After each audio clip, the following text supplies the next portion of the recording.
And what I also wanted to ask is, now remember that when you're in these private schools, you were getting very low amount of money, right? Yeah. And now you're getting a lot of money from the TSC. Yeah. How did you learn to manage your money? Because now there's change of income, right?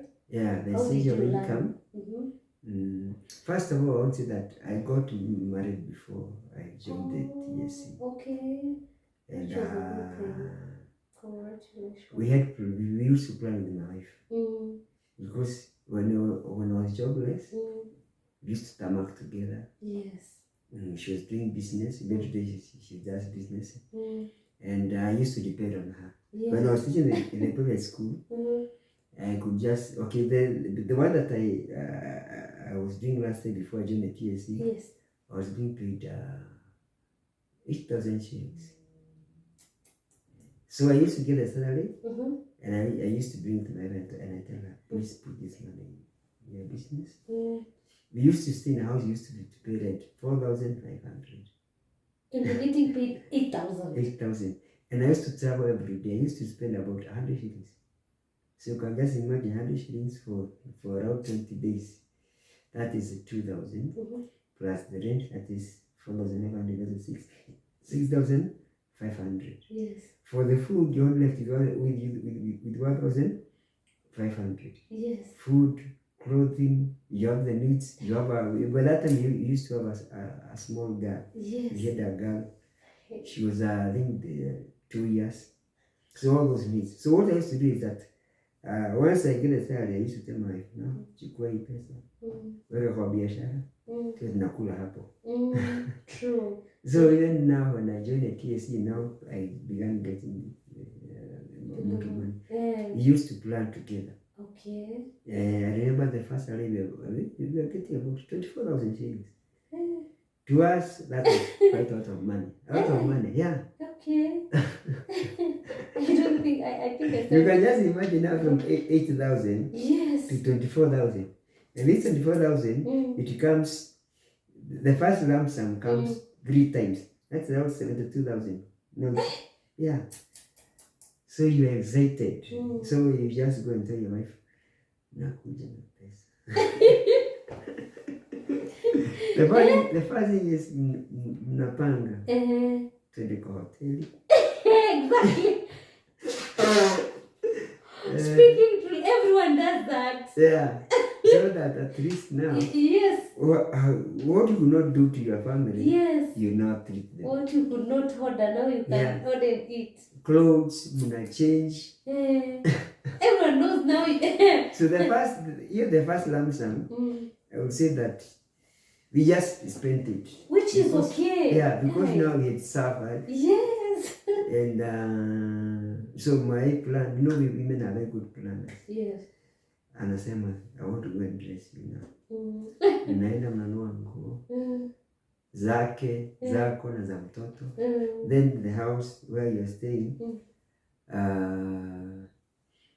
Okay, I used to stay in my home, but we had a 2-room house. Oh. That's where I used to stay. Yes. And now you improve the house. Yes. And you do some, you at least make your life better. So that's what happened. But after that now, after spending that now I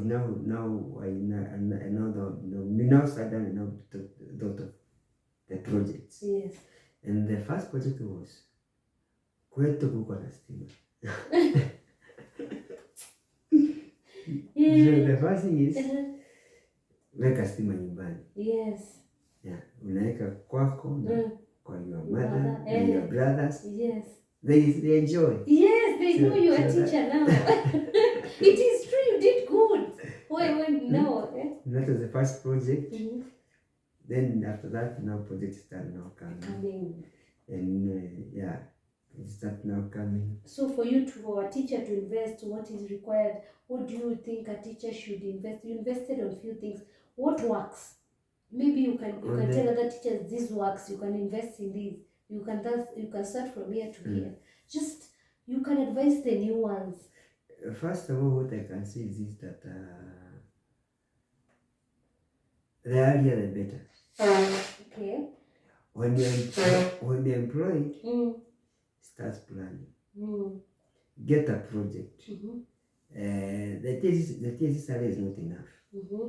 So get a project, because like what I did after now dropping the power in my family, the next project was, now that I was staying in my family, I had that from earlier. I had thought that I must buy my own land. Yes. So the next project was si tununue shamba hasa kama ni kidogo, then tuhame. Na si ndio vizuri. Sasa shamba uliweza kununua, na hii ulianza kuwekeza, ukawekeza kidogo mpaka ukanua shamba, ulifanya nini? So one is that I joined the circle. Yes. The saving circle. In fact, the best I can advise the newly employed teacher. Join a teacher's circle. Yes. Today there are so many. There are so many circles. The teacher circle are so many. We have the Mwalimu circle and the other circles, county circles, original circles. The best place you can save your money as a teacher is in a circle. Yes. And in a circle, if you save 100,000, they multiply the loan multiply the amount by 3. And then their rates are quite favorable. So saving is good. Start saving as early as possible. Yes. True. And if you are not married, if you are a young person, yes, start saving as much as possible. True. Yeah. You save as much as possible. You start with a 5,000 saving. That may not be might not hurt you so much. And if you save 5,000, by the end of the year you have 60,000. Multiply that by 3, you have access to loan about 180,000. Yes. So you reduce the savings as you get commitments. But if you don't have commitments, start by saving. Okay, banks are good. You can get a loan from the bank, but they are not the best. Yes. Right. Because the interest rates are higher than the circles. You only go to the bank because you're not able to build up your shares enough to get a loan. But in fact, this is what happens. So people are starting being employed, they go to the bank because you're not saving enough in the circle. Yes. But after you build up now your savings, you stop now with the bank and you do the circles. Circles are quite healthy. Yes. Then you also look for investments, like you can buy land. Nowadays you can land is something that is appreciating very fast. Nowadays you can buy land after 3 or 4 years. You get more money. In fact, it's good to learn from. Like now, what happened with my case? The plot that I bought, I was being offered 2 plots. Yes. And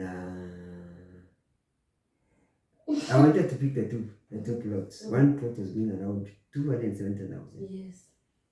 And then I went to the owner. I told him, "Why don't you give me the 2 plots?" Yes. He refused. So after getting the plot and I had some money remaining, I just started constructing. After halfway, see the money is almost gone. Yes. Then the owner comes and tells me, "Now I want to sell you the plot." At first, why were they not selling you the plot? I don't know why he refused. Because after he had a challenge. Yes. His wife was sick. Yes. And in fact, he was selling the plot so that he can go to cater for the medication of the wife. Yes. But so then after the wife treatment prolonged. Yes. So now he came to me and I just used the money. Yes. So and I wish I knew, because I could have borrowed money from someone else. Yes. To get the plot, because after now almost 5 to 6 years, yes, the plot that was going to help to 270,000 is now over 1 million. So I thought, I wish I could have borrowed the money. Yes. Yeah. But you didn't know and you didn't have the money then. Yeah, I didn't have the money. So we advise people, lad, if you have some money, you can buy land somewhere. Look for a good place.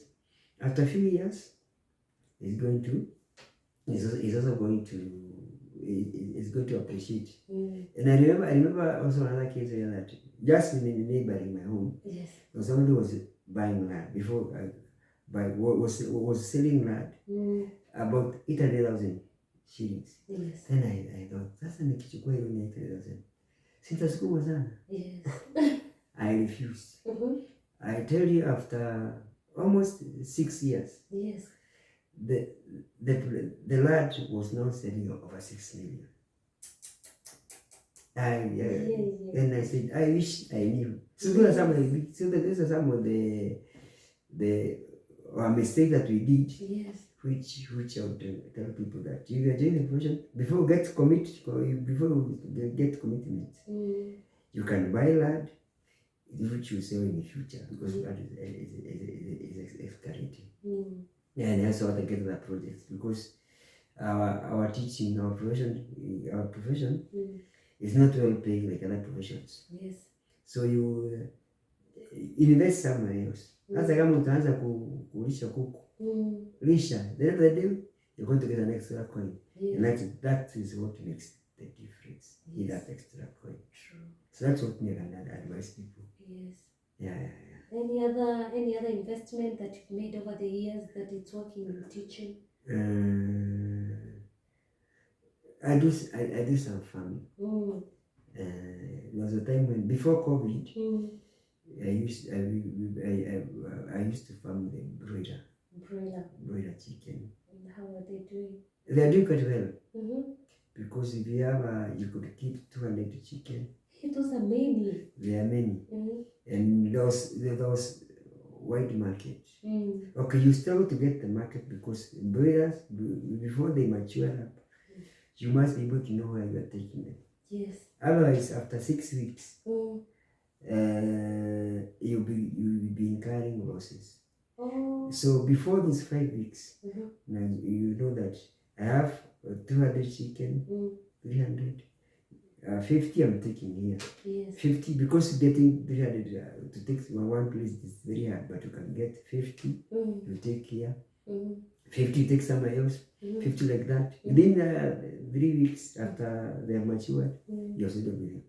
But now with COVID, everything crumbled. Because businesses, the hotels that were being closed that time. The time for eating, the hotels were being, hours for opening the hotels were quite few. Then there was this issue of spacing. The hotel used to cater for people could stay there. People could eat from the hotel. If they are about 100, they are sized down to 20. So now the market for the broilers came down. So be it farmers with broilers, incurred losses. So we just sell to the neighbors slowly until they are tukasimamisha. And by that time I had a vehicle. I had invested a vehicle I had bought a vehicle. Nilikuwa nimepeana kwa Uber. And with the COVID, the Uber business also came down. The traveling restrictions. They were there. You are told that there's no traveling from here to here. So when they know the Uber, you travel a lot. So the traveling was just around Nairobi. You can just now imagine all the Ubers in Nairobi traveling. So we used to get about 5,000 per week with the vehicle. Now the driver brings 2,000, 1,000 per week. This week anakwambia nimetumia mafuta mingi. So, and I was paying about 40,000 for the vehicle per month. So it was a rough time. A rough time because I had to pay 40,000 from the car I got into from the car in Mombasa. The agreement was 40,000 per month. And I used to meet the deadline, I used to pay. But now with the COVID, even getting 20,000 was an issue. It was an issue. So so I had to go and negotiate with those people. We negotiate, they refuse. You talk until they will come to an agreement. It was quite a rough time that time.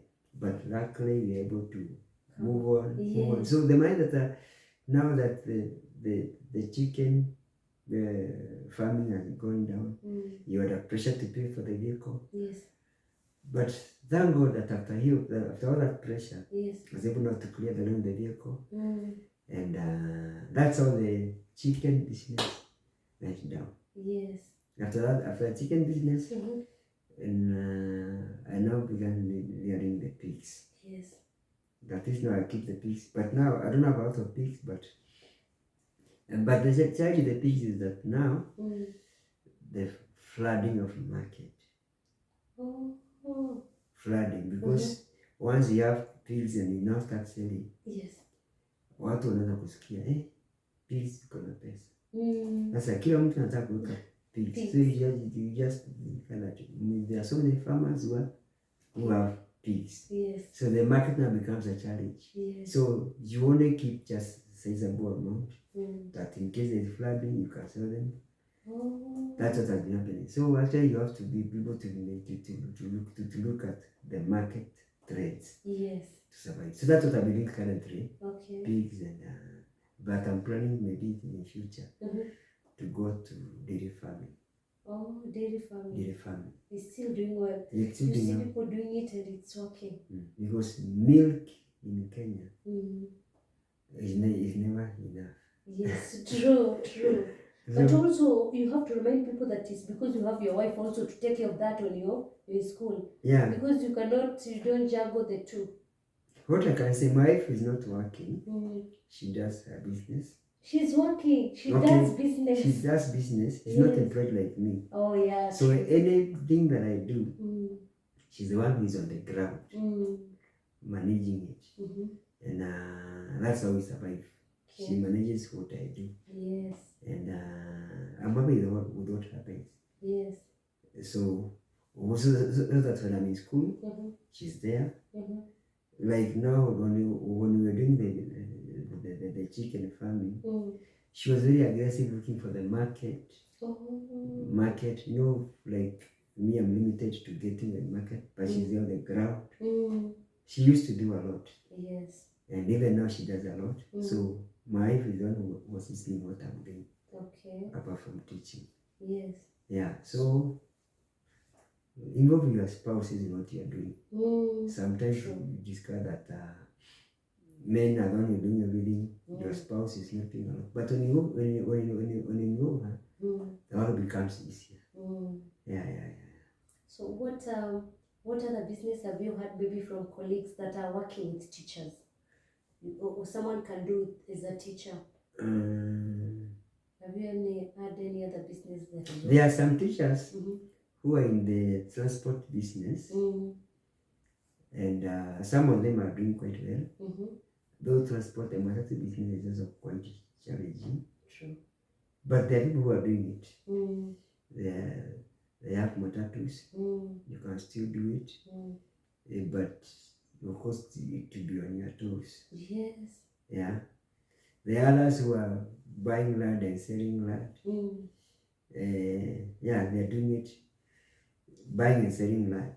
And when do they do it? Because we're in session, right? And now we are going for 14 to 15 weeks, right? When do they do this work? Is it after work in the evening, over the weekend, or over the holiday? So mostly they partner with others. Oh, okay. They may partner with some people. Then over the weekend they are quite busy. And over the holiday they are quite busy. But they're not able to do it alone, because they must have somebody on the ground who is knowing what is happening. When you're in class, he's there. So basically what I've seen, the teachers who are doing their own business, they're not doing it alone. There are people on the ground who are helping them. If somebody has hardware, he has employed someone who is there on the ground. Yes. Who is doing the selling. When you come in the evening, it is to look at the accounts and so on. But now you cannot be in business full time because you are teaching. And of course, you are teaching, your job is quite demanding. Especially if you are teaching a boarding school. Sometimes weekends, in the evenings you are there. So it's quite demanding. So teachers are doing something. They do it with the assistance of somebody else is on the ground. Okay. Yeah. True, and that is so true. Now we can go back to school now. Yeah. Now you've taught for a long time, right? Yeah. What challenges have you seen with students in schools? The main challenges that are there now. The main challenges.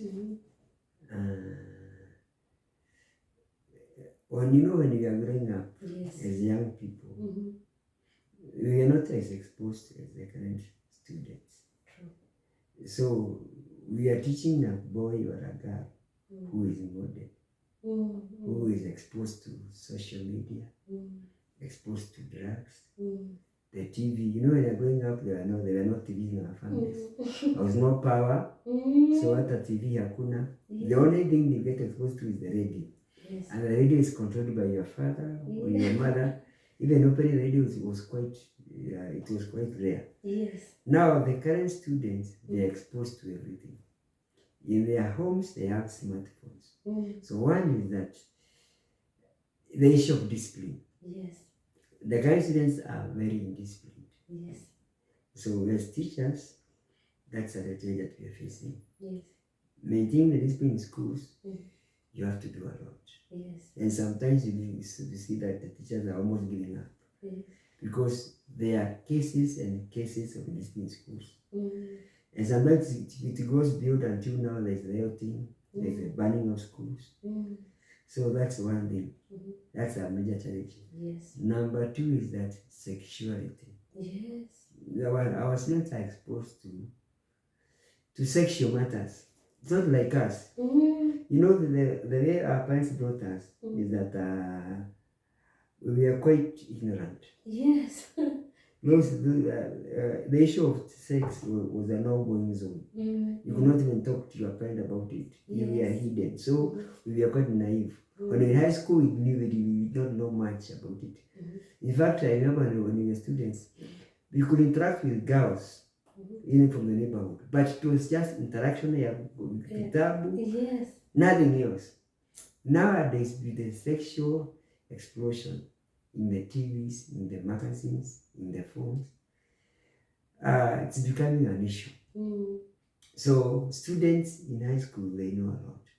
So we as teachers, we get that challenge that unakuza mwanafunzi habari haya mambo anayafanyanga, anayajua, ameona yakifanywa, na sio jambo ambalo ni ngumu, so they are exposed. Yes. So containing them and talking to them about morals is quite a challenge. Yes. So so sexuality in high school is a very big issue. And sometimes it comes from the homes.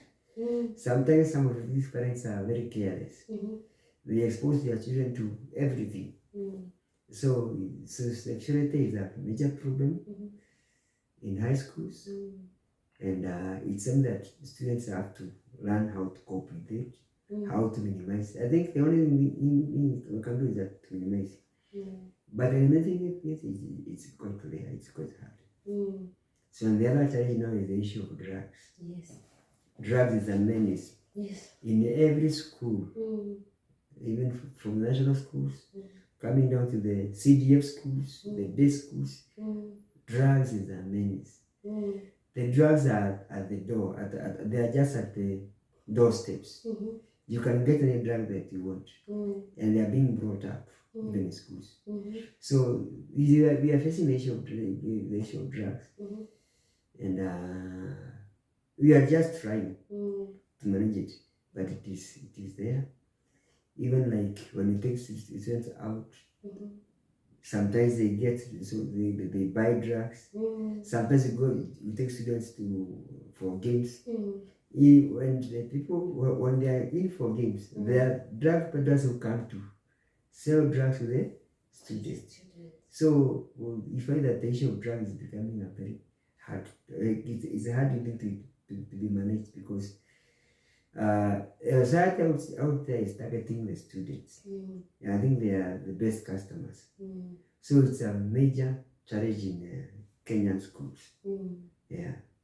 Okay. Yeah. So these challenges, how can people deal with them? Let's say, how can teachers deal with them? How can parents help, so that we can be able to curb these challenges? Because you have experience, maybe you can help in helping people out there to deal with these such issues.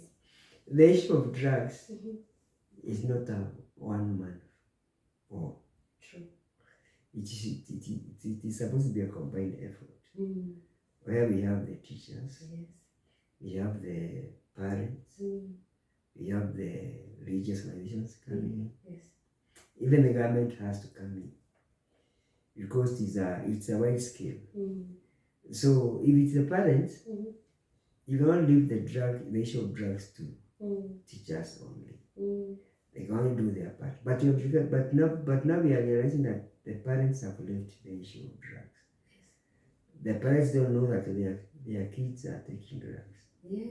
It's only the teacher who comes and discovers that this girl is taking drugs. Then they call the parents. The parents come to school. The parent is shocked. My son, my daughter is an angel. It's when they discover that the boy or the girl is taking drugs. So I would advise the parents, start knowing your child from home. Know him or her. Know his or her friends. Enter into his or her room. Look at the books that he's reading. Look at the material that he's having. Their friends. Hata kitanda, angalia kama huko kuna vitu zimewekwa huko kwa kitanda. Know your child very well. Don't buy your child a smartphone. Yeah, when he is in high school, don't buy him one. If he's used, let him use the one that you have. And restricting on how to use it. Because these are the ways that we are seeing our students are getting destroyed. In phone, they can communicate, they can get drugs. So let the child not to get exposed to phone. And check the company that is going with. Because you realize that there are many parents who come to school when you call them. Unamwambia huyu mtoto wako ako hivi. And the parent is shocked. He does not know what is happening.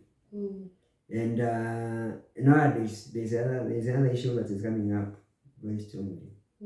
Devil worship in school. And it is rampant. Yeah, boys and girls are being taken into devil worship. They come with funny dreams, funny things that they are doing. Anasema ati for class, anasikia sauti zikiongea na yeye. It is coming up. Anasema hawezi kulala. And kuna watu wanamsumbua usiku, but they're initiated. Those things are rampant. So let us be very careful. And this battle is not won by one person. And let the parent and the teachers be close. Mzazi asikae bali na mwalimu. The teacher and the parent, they are going to help. They are going to help. At the same time now, the society, on top of the society, the government, the issue of drugs cannot be fought by teachers and parents alone. The government must come in. There are those drug peddlers that are known. So let them be arrested. Let the government do its work. And if you are there, you are an officer in the government, do your part. Otherwise, we are losing a generation. We are losing, in the next few years, if something is not done, we are going to have people who are, many of them are drug addicts. Earlier on, the issue of pregnancy was a very big issue. But pregnancy is not a big issue nowadays, because a girl can get a child and go back to school. But if a child is destroyed by drugs, he or she cannot go back to school. He gets a permanent damage. So that's the issue that we need to check very well. I'm not saying that we should allow our girls to get pregnant because it's an issue, but drugs are even worse than pregnancy. Because once the girl gets involved in drugs, she is destroyed completely. The boy is destroyed completely. So the issue of drugs is something that is very serious. And if you're not careful with that, in the next few years, we are going to have a drunk society.